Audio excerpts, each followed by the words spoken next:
we have... While they resolve their technical difficulties, I'll give you a little bit more background.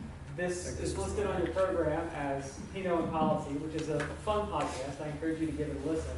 But their histories go far beyond podcast hosts. Everybody's a podcast host these days.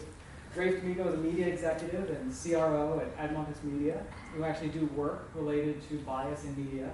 And Eric Settle has a strong Forward Party pedigree, having been the Attorney General candidate in Pennsylvania for the Forward Party in 2024. Prior to that, he upheld our cross-partisan ethos by having served in the government of Tom Ridge, the Republican governor, and on the transition team for Josh Shapiro, the Democratic governor. I believe that former Governor Todd Whitman needs no introduction, so I will let them take it from there. Thank you, David. So it's so great to see everybody here at the Forward Party Convention. As some of you know, after the campaign, Rafe D'Amico and I looked at each other and said, we've been having too much fun together for the last year. What are we going to do now? And what everyone does these days when they have nothing else to do is they start a podcast. And we actually began the podcast and we came up with this name, Pinot Policy, based on a series of events that Rafe had put together for the campaign, where we were both talking about policy and talking about wine, and we thought that was a great name for a podcast, and so we began. Well, what happened was, of course, is eventually both of us started going back to work and actually doing something. So while we got 16 episodes in, our last episode was January 10th, 2026. So we have taken a little bit of a hiatus, and so we're given the opportunity to do this again. We thought, let's go with it. And what we also discovered is that when we have a guest, the podcast goes much better. Because when it's just the two of us talking, it's not as much fun. It's true. It's true. But so we are really honored to have Governor Todd Whitman with us here today. I feel like this is almost like a real podcast because we have a real person as our guest. But thank you for joining us today. My pleasure. Hey. So when you think about, Governor, we haven't been on the air in 6 months. So let's think about what's happened in the last 6 months. Can we not? Well, that's right. Well, the question is, can we not? I mean, from your perspective, you and I were together in November at an event for a candidate, Dan Seisler, who successfully became sheriff of Bucks County. And you and I looked at each other, we hadn't seen each other since the campaign, and we said, how are things going? And we looked at each other and kind of rolled our eyes and said, well, not so good. But give me your perspective. You have been at all levels of government, state government, federal government. Where are we at 250, and where do we go from here? Well, I'm afraid I can't say that I think things have gotten better. This administration seems to be on a path to do everything they can to discourage voters from participating in elections, for undermining their confidence in all the forms of authority that we have, whether it's the courts or the various institutions of government. And they're having an effect. And that's where some organization like Forward comes to the forefront, because people in general are so disgusted by what's happening. It's why you have now 49% of registered voters are registered as independents. Both parties are losing their support because they are tending to go to the extremes. The Democrats are now electing in New York in a primary. They defeated an incumbent congressional candidate by someone who stands on a platform of not only doing away with the police, but doing away with prisons. I mean, good luck with that one. They are getting more and more extreme, and the Republicans have been that way and getting further and further, and it leaves the majority of the American people in the center saying, I have no place to go. What do I do? And they're discouraged, they're frustrated, and that's where offering them a choice becomes so critically important, which is what Forward's all about. And people say, well, how can we make a difference? And my response is, look, don't just sit back and complain. If you complain, I don't want to hear it if you're not willing to do something. And there are all different ways to help preserve our democracy. There are lots of different organizations. You have one here in Pennsylvania to help try to open the process so that you can actually have choices when you vote. It's one of those things that we at Forward we try to work with every group that there is who's trying to protect democracy, to say, okay, we all want the same thing. Let's not beat each other up. Let's work together. And that's what we want to see. And I think I know that is the only way we're going to change things. So what do you make this week? The president gave a primetime speech Thursday night about election security. And what was interesting about it was how few networks covered it. Right. Not even Fox. Not even Fox. Well, Fox covered, it's interesting enough. I was watching, I have to admit, I wanted to watch it because I knew I was going to talk about it today. And Fox was covering it. But what Fox refused to say afterwards was to say, well, we believe what he said. Like, we have to verify, Fox needs to verify. But I guess the question I have is, like, do you find that the willingness of a number of the networks to say, listen, we're just not going to cover this live, is a little bit of, there's still some resistance to a president asking for a president. And I think about, look, when you were in the George W. Bush cabinet, when that president asked for time, it was to announce the war in Afghanistan, it was to announce, the times when a president of the United States says, hey folks, I need to talk to everybody, was rare, and it was always important. It was rare. It was very, right. It was rare and done for a very specific purpose. That's the way it used to be. I think most of the media knew that this was just going to be a rehash of things before, because he'd done a taco just right before that on the Gulf when he said, oh, we're going to take over the streets. Everybody, that was an acronym. Everyone knows TACO. TACO stands for okay. Yeah, sorry about that. That's all right. Even we politicians talk in acronyms. Right? But, when he said the Straits Reformers, we're going to take them over and we're going to charge everybody 20%. Then the next day he said, well, we're not going to take them over and we're not going to charge 20%, and I don't know what I'm doing. He didn't say that, but he should have. Then you have what he's saying today, which is with the smoke coming in from Canada, we're going to charge them for that. And you want to say, the press, I think, is finally coming to the point, well, I know a lot of them already are there, and the national media are saying, we can't keep up with this. We're not going to give him the ability to constantly go out there and say things, particularly with this speech, that have been proven to be untrue. They've been proven over 60 times in courts, decided by judges, many of whom he appointed. There is no there. You can't keep doing this and asking for this precious time, because what you're doing is denigrating the importance of the message and the messenger. And when a president speaks, we should pay attention. When a president speaks, everybody should sit down in front of the television set and watch it, because it has to do with our nation. Right now, it just doesn't anymore. It has to do with him. Yeah. Hey, Rafe, it's interesting. I know in your business, you have your Ad Fontes tries to rate media. It does. So for those who are unfamiliar, Ad Fontes rates news publishers on its reliability and political bias.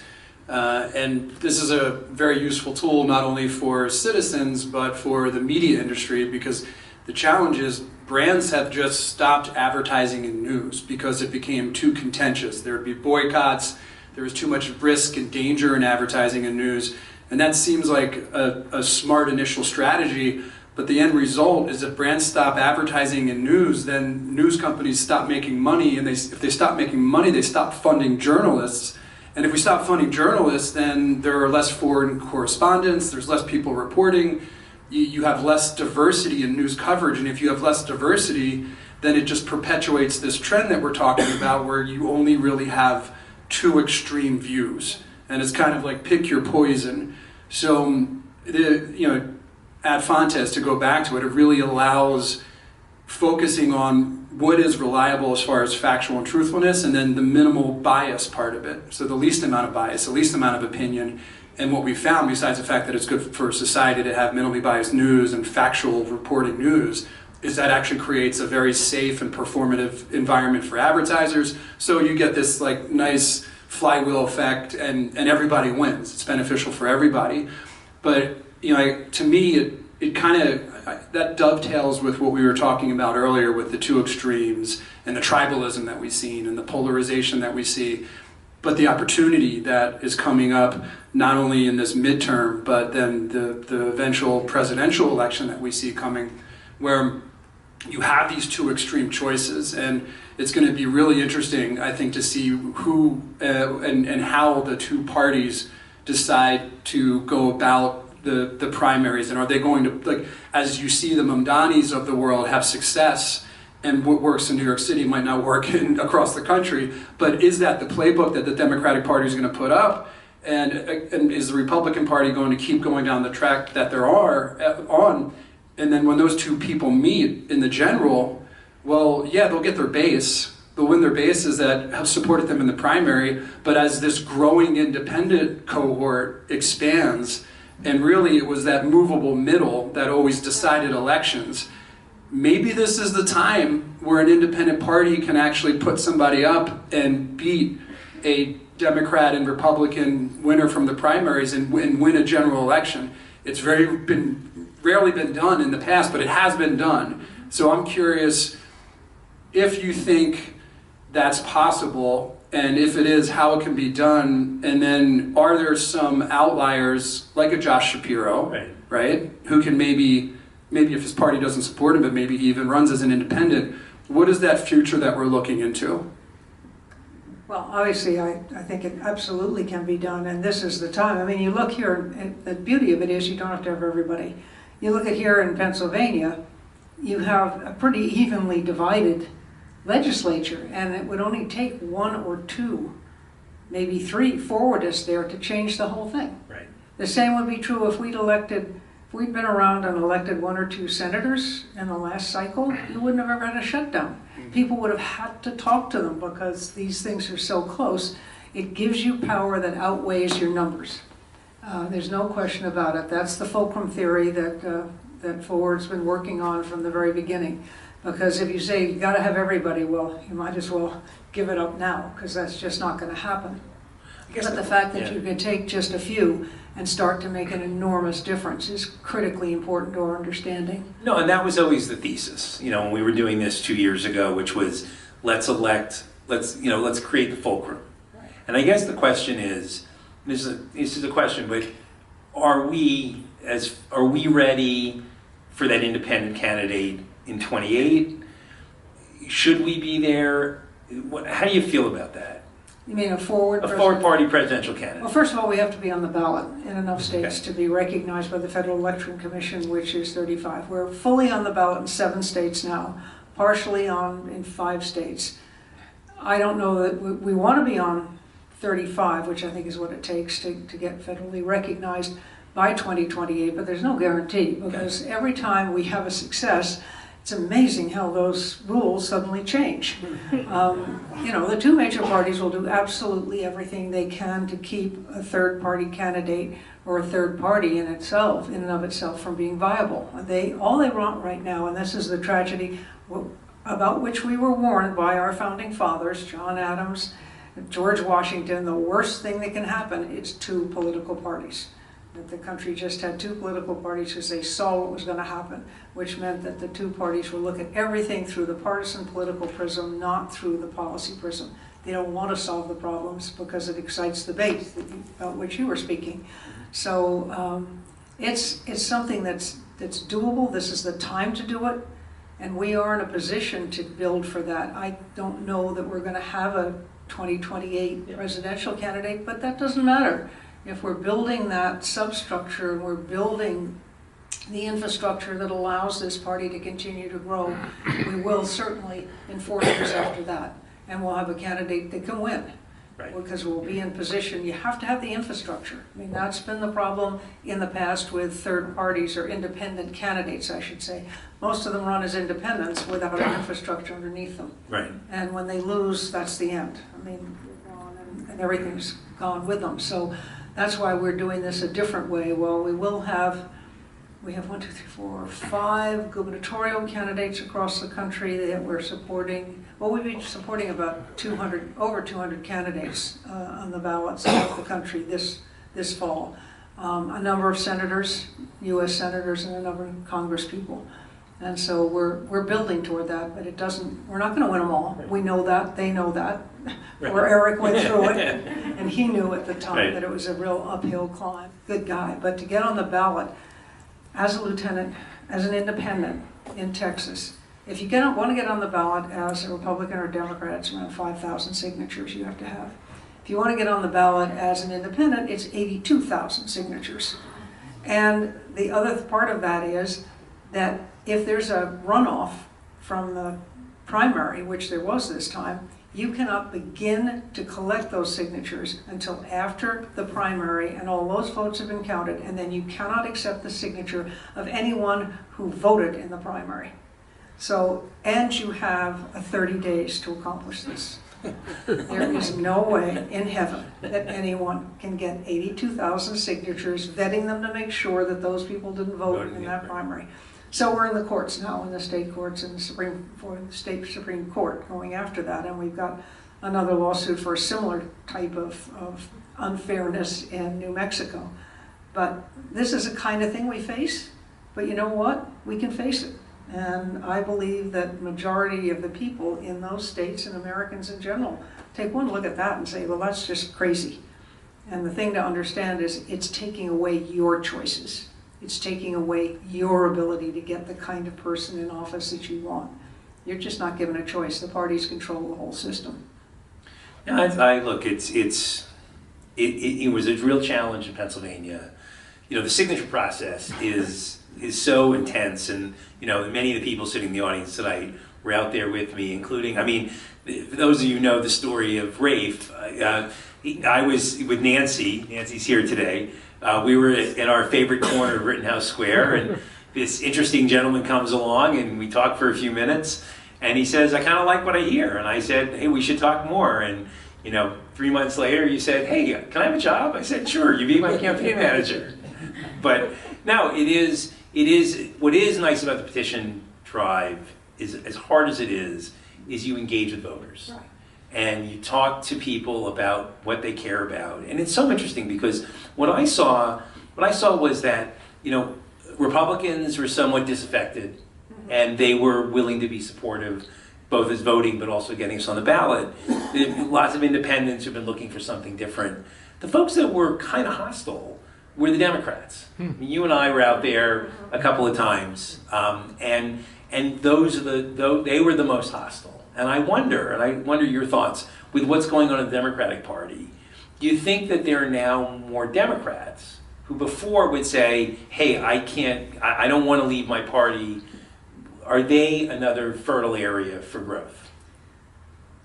They're starting to be, but their real fear is their hate of the current administration and the fear of voting for anybody other than the Democratic candidate to ensure that Trump no longer controls, the Republicans no longer control the House and the Senate. And I get it, I understand that. The thing that what we are saying to them, look, you can vote for an independent and you'll have the same outcome in the sense that you will deny the Republicans the ability to control the legislature, and you'll get a candidate. The thing that people don't understand, particularly in the House of Representatives, the rules of the House are changed every year. Every session. The new session comes in and they can change the rules. And so all you have to have is 2 or 3 independents, and they can change the rules so that they can caucus, they will have committee chairmanship, they can have a real impact from the very get-go. So it's not going to be the end of the world, but we're trying to be very careful where we have our candidates and not run against where there's going to be if you have a MAGA candidate and a viable Democrat, we will not run a forwardist because we don't want to be a spoiler. That's not the point. We feel pretty strongly too that the way the country's going is not healthy and that there should be a better balance in Congress, which means a little bit of a switch. Not that I think the Democrats are the answer. They're not the be-all and end-all answer, and in fact, they'll end up doing the same thing the Republicans have been doing because, again, it's all about power and staying in office. So we need a third party. Ultimately, we've got to have that third party to keep everybody honest. And but this cycle, I can understand why the Democrats are not all happy with the way it's going because These have been some amazing turnovers in primaries, but on the other hand, they just don't want to see a Republican get back in. Yeah. And I think that was a lot during the campaign, which was it's actually funny because that campaign started out as being Trump versus Biden, and I had to explain why Biden was doing the best he could, and then obviously then was Trump versus Harris. And I said, look, I'm not running for president. Forward is not running for president. This idea of the fulcrum idea works. But I will tell you, I will give a shout out to the guy who did beat me, Dave Sunday. He has done what I had talked about in the campaign, which is try to be an independent attorney general, not caught up in the sort of the partisanship. And he and I have a chance to meet in January, and he's joined in the National AGs Association what they're kind of calling the Problem Solvers Caucus, a group of purple states where the AGs are saying, listen, let's not be partisan. Let's solve problems for our states. I know he's gotten close to the AG in New Jersey, and he's really followed that. And I told him, look, you said you were going to you're doing what you said you were going to do, and I admire that. Well, that's because people are recognizing this is what you have to do to solve problems. You have to work with everybody, and you can't be dug into your party so to the extent that you only do what they tell you to do and take up those positions that they want you to take up. And it's good to see, and I think it's coming because of movements like Forward that are showing that there's an appetite now amongst the public for better problem solving and for trying to focus on issues of importance to the constituents, not to what the party says is important. So let me ask you two questions as we wrap up our session. One is, all right, it's a Saturday in July. What normally are the Whitmans doing on a nice Saturday in July? What does your summer look like? Some sporting event for the grandkids. Unfortunately, it's probably inside in a skating rink. Okay, are they hockey players? They're all hockey players, yes. My condolences. Anyone who's a hockey parent or a grandparent knows that the games are at 4 or 5 in the morning or 10 o'clock at night. Right. Mm-hmm. Okay, and then just the other question, since it is Pinot and Policy, your favorite wine? I like a Pinot Noir. Okay, that's consistent. With particular, and Rafe knows because we talk about this all the time. Particular region where your Pinots, they're kind of. You look in the Whitman cellar. The Douro region. Okay, Portugal. I have not been there yet. Is that? I've not had. Got some pretty nice wines. Okay. Oregon. All right. Pinot Noir is Yeah, Oregon. no. I mean, Willamette the Willamette Valley. Willamette Valley has, that's right. Yep. But you went deep. That's a deep cut. I would have gone Burgundy, where I've been, but I've never been to Douro. And Rafe, you just came back from a month in Europe, so a wine insight that you picked up in the last month. I did, and I guess the wine insight is that there are lots of different varietals and geographic locations that have amazing wine. I would just encourage people to try the local wine wherever they are, and you're gonna find some really unique wines and winemakers that really express the terroir of the region where they are, whether it's Portugal, Willamette Valley in Oregon, or even something here in Pennsylvania in the Lehigh Valley. It might surprise you. That would be surprising. Anyway, I just want to thank everybody. I want to thank Governor Whitman for being with us, my partner Rafe D'Amico for coming back from Europe to make an appearance. I could not have done all I did 2 years ago and all we've done this year together without you. So I really appreciate you being here. And understanding when I sent him to the Hyatt Place instead of the Hyatt Home, which I corrected by getting in my car and picking him up. Anyway, so thanks again. That's the end of